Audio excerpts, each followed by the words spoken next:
के बारे में कि पुराने से नए की यात्रा। 28 मई 2023 को आज के दिन एक वर्ष पूर्व देश के प्रधानमंत्री माननीय नरेंद्र मोदी जी ने इस भवन का लोकार्पण किया।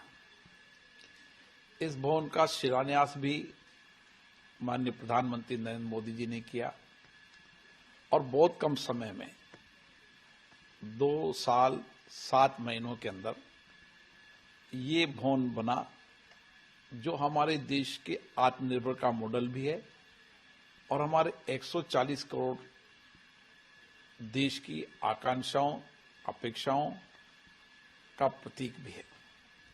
मैं निश्चित रूप से कह सकता हूं, प्रधानमंत्री नरेंद्र मोदी जी के विजनरी नेतृत्व के कारण कम समय के अंदर ये भवन बना, जो हमारे आत्मनिर्भर भारत की झलक है। कई सालों तक नए भवन की मांग हो रही थी। लोकसभा राज्यसभा दोनों सदनों ने सरकार से आग्रह किया, सरकार ने हमारे प्रस्ताव को स्वीकार किया और नया संसद भवन बना। और आज नए संसद भवन जहां नई टेक्नोलॉजी और टेक्नोलॉजी के साथ इको फ्रेंडली, हम देखते हैं कि बिजली की बचत, पानी का पुनः रिसाइकलिंग और इसी के साथ साथ माननीय सदस्यों को नई टेक्नोलॉजी का उपयोग करते हुए पेपरलेस बनाने में ये संसद भवन अपने आप में महत्वपूर्ण है। वर्तमान परिप्रेक्ष्य में क्योंकि हमारे नए संसद भवन की आवश्यकताएं थी, पूर्व के कभी माननीय अध्यक्षों ने भी नए संसद भवन के लिए समय समय पर मांग की थी। मैं कह सकता हूं कि ये नए संसद भवन में जहां महत्वपूर्ण विधेयक भी पारित हुए, वहां पर संविधान संशोधन विधेयक पारित हुआ, नारी शक्ति वंदन अधिनियम। इन नारी शक्ति वंदन अधिनियम की बरसों तक मांग हो रही थी। नए संसद भवन के अंदर ये विधेयक पारित हुआ और इस संविधान संशोधन से हमारे देश की महिलाओं को लोकसभा राज्यसभाओं के अंदर भी 33% के साथ उनको नेतृत्व करने का अवसर मिलेगा, ताकि जनता के अपेक्षा आकांक्षाओं को वो राज्य की विधानसभाओं में, लोकसभा में रख सके। इसी के साथ साथ हम अंग्रेजों के कानून से अभी तक देश चल रहा था। आजादी के बाद इस नए संसद भवन के अंदर हमने हमारे कानून बनाए, जिसकी बरसों तक मांग थी। हम कब तक अंग्रेजों के कानून से चलते हैं, और इसीलिए मैं माननीय प्रधानमंत्री जी, गृह मंत्री जी को धन्यवाद देता हूं, जिन्होंने आजादी के बाद अपने देश की संसद के बनाए कानून अब देश की जनता पर लागू हों। और कानून अपराध संहिता नहीं, न्याय संहिता। हम बरसों से कह रहे थे कि ये कानून होना चाहिए न्याय संहिता के, लोगों को न्याय मिले, लोगों को सम्मान मिले। एविडेंस एक्ट भी पास हुआ ताकि जल्दी से जल्दी न्याय मिले, और मुझे आशा है कि नए कानून में जल्दी से जल्दी न्याय मिलेगा।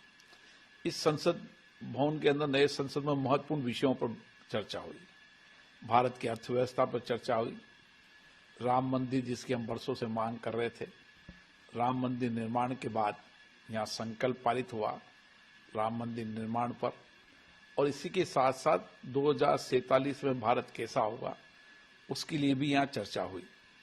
और मैं कह सकता हूं कि नया संसद भवन जहां विधेयक पारित करने के लिए भी अपने आप में ऐतिहासिक रहेगा, महत्वपूर्ण विधेयकों को, और उसी के साथ साथ नए संसद भवन के अंदर आने वाले समय की आवश्यकताओं को देखते हुए हमने सारी आवश्यकताओं को पूरा किया, टेक्नोलॉजी का भी उपयोग किया।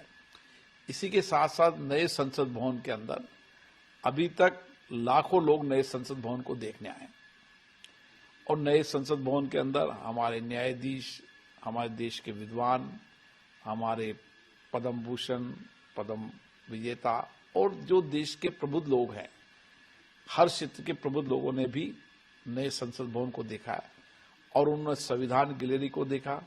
संविधान गैलरी में हमारे भारत की अलग अलग आत्मनिर्भर भारत की झलक देखी। हमारी विरासत, हमारी संस्कृति की झलक नई संसद के अंदर है।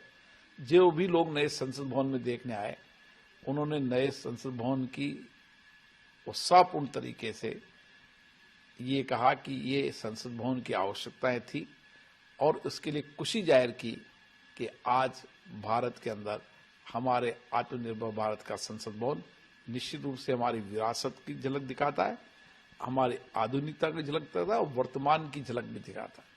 इसलिए सभी लोग जो भी मेंबर ऑफ पार्लियामेंट के लिए और भी आगंतुक लोग आए, उन्होंने संसद भवन की प्रशंसा की और मैं आज कह सकता हूं कि 1 वर्ष इस संसद भवन को बने पूरे हो गए और कम समय में ये संसद भवन बनना, नई टेक्नोलॉजी के साथ बनना और आने वाली भविष्य की चुनौतियों को देखते हुए बनना अपने